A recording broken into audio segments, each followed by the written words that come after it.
Welcome to Earthscope Academy. जब हम अंतरिक्ष से अपनी पृथ्वी को देखते हैं ना, तो वो एक चमकते हुए नीले ग्रह की तरह दिखती है। और इसकी वजह भी बिल्कुल सीधी है। हमारे ग्रह का लगभग 3/4 हिस्सा पानी से ढका हुआ है। सच कहें तो ये पानी की ही दुनिया है। लेकिन यहीं पर एक पहेली सामने आती है। अगर हमारे पास इतना ज्यादा पानी है तो फिर हम दुनिया भर में पानी की कमी की खबरें क्यों सुनते रहते हैं? आइए आज इसी बड़े विरोधाभास को समझते हैं। देखिए, जवाब इस चार्ट में छिपा है।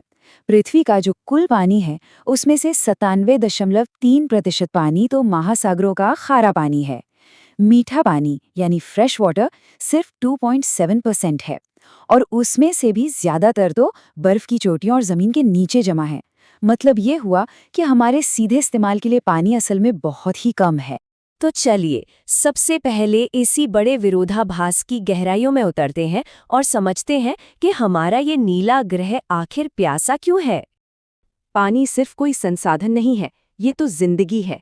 हर जीवित चीज को इसकी जरूरत होती है, और यही बात इस पहेली को सुलझाना और भी जरूरी बना देती है। अच्छा, अब देखते हैं कि ये जो पानी है ये आखिर मौजूद कहाँ है। आइए दुनिया के बड़े बड़े जलाशयों यानी वाटर बॉडीज पर एक नजर डालते हैं। पानी हर जगह है, विशाल महासागरों में, बलखाती नदियों में और बड़ी बड़ी झीलों में, और हर एक की अपनी एक अलग कहानी है। हमारी यात्रा शुरू होती है अफ्रीका की नील नदी से, जो दुनिया की सबसे लंबी नदी है। ये सिर्फ एक नदी नहीं है, बल्कि उन सभ्यताओं की जीवन रेखा है जो हजारों सालों से इसके किनारों पर फलती फूलती रही हैं। अब चलते हैं दक्षिण अमेरिका, जहां अमेज़न नदी का बेसिन है। ये दुनिया का सबसे बड़ा नदी बेसिन है, जो पृथ्वी के ताजे पानी का एक बहुत बड़ा हिस्सा अपने अंदर समेटे हुए है और एक कमाल के इकोसिस्टम को सपोर्ट करता है। या फिर मृत सागर यानी डेड सी को ही ले लीजिए। इजराइल में मौजूद इस सागर के पानी में नमक इतना ज्यादा है, करीब 440 ग्राम प्रति लीटर, कि ये पानी इतना घना हो जाता है कि लोग उस पर आराम से तैर सकते हैं। है ना प्रकृति का एक सच्चा अजूबा। अब आगे बढ़ते हैं और समंदर की 3 गतियों को समझते हैं: तरंगे, ज्वार भाटा और धाराएं। तो सबसे पहले है तरंगे यानी वेव्स। ये समंदर की सतह पर पानी का एक लय में ऊपर उठना और नीचे गिरना है, जो ज्यादातर हवा के चलने से बनती हैं। हवा जितनी तेज होगी, लहर उतनी ही बड़ी होगी। लेकिन कभी-कभी ये लहरें एक बहुत ही विनाशकारी रूप ले लेती हैं। हम बात कर रहे हैं सुनामी की। ये एक जापानी शब्द है जिसका मतलब है बंदरगाह की लहरें, क्योंकि जब ये आती हैं तो बंदरगाहों को तबाह कर देती हैं। ये भूकंप या ज्वालामुखी फटने से पैदा होती हैं। सुनामी की ताकत का अंदाजा लगाइए। ये 700 किलोमीटर प्रति घंटे से भी ज्यादा की रफ्तार से चल सकती है। ये एक ऐसी शक्ति है जिसके सामने टिकना लगभग नामुमकिन है। और ये कोई काल्पनिक बात नहीं है। साल 2004 में आई भयानक सुनामी ने भारत के इंदिरा पॉइंट को पूरी तरह से डुबो दिया था। ये उस प्राकृतिक शक्ति की एक दुखद याद दिलाता है। अब बात करते हैं ज्वार भाटे की यानी टाइड्स की। ये दिन में 2 बार समंदर के पानी का एक लय में ऊपर नीचे होना है, जो सूरज और चांद के गुरुत्वाकर्षण बल यानी ग्रेविटेशनल पुल की वजह से होता है। ज्वार भाटा भी 2 तरह के होते हैं। जब सूरज, चांद और पृथ्वी एक सीध में आ जाते हैं तो उनका मिला जुला गुरुत्वाकर्षण दीर्घ ज्वार या हाई टाइड बनाता है, और जब वे एक कोण पर होते हैं तो लघु ज्वार यानी लो टाइड बनता है। पर यह सिर्फ आसमान में होने वाली कोई घटना नहीं है।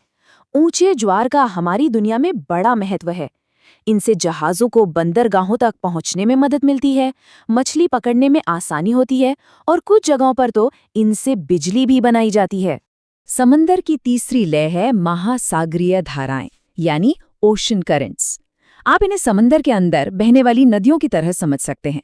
पानी की धाराएं जो लगातार एक तय दिशा में बहती हैं और हमारे ग्रह के मौसम पर बहुत गहरा असर डालती हैं। ये धाराएं भी 2 तरह की होती हैं, गर्म और ठंडी। गर्म धाराएं जैसे कि गल्फ स्ट्रीम भूमध्य रेखा से गर्म पानी को ध्रुवों की ओर ले जाती हैं। वहीं ठंडी धाराएं जैसे लैब्राडोर करंट ध्रुवीय इलाकों से ठंडे पानी को भूमध्य रेखा की ओर लाती हैं।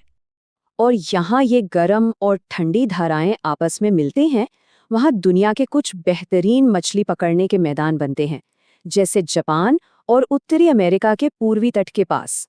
हालांकि यहाँ घना कोहरा भी बनता है, जिससे जहाज़ों को रास्ता खोजने में मुश्किल हो सकती है। तो अब तक हमने जो कुछ भी सीखा है, उसके साथ चलिए वापस अपने पहले सवाल पर लौटते हैं। आखिर हमारा ये नीला ग्रह प्यासा क्यों है? इसका जवाब बहुत सरल लेकिन बहुत गहरा है। बात पानी की मात्रा की नहीं बल्कि उसकी गुणवत्ता की है। पृथ्वी का 97.3% पानी खारा है, जो पीने, खेती करने या ज्यादातर औद्योगिक कामों के लिए बिल्कुल सही नहीं है। इस नंबर को जरा ध्यान से देखिए। जब आप बर्फ की चोटियों में जमे पानी को हटा देते हैं, तो हमारे पास भूजल, झीलों और नदियों से सिर्फ 0.6891% पानी बचता है। ये वो छोटा सा हिस्सा है जिस पर पूरी इंसानियत निर्भर है। तो ये हमें एक बहुत ही ज़रूरी सवाल पर लाकर छोड़ता है। ये जानने के बाद कि हमारे इस्तेमाल के लायक मीठा पानी असल में कितना कम है, हम इस अनमोल संसाधन को कैसे बेहतर तरीके से बचा सकते हैं और आने वाले कल के लिए सुरक्षित रख सकते हैं। ये एक ऐसा सवाल है जिसका जवाब हम सबको मिलकर खोजना होगा।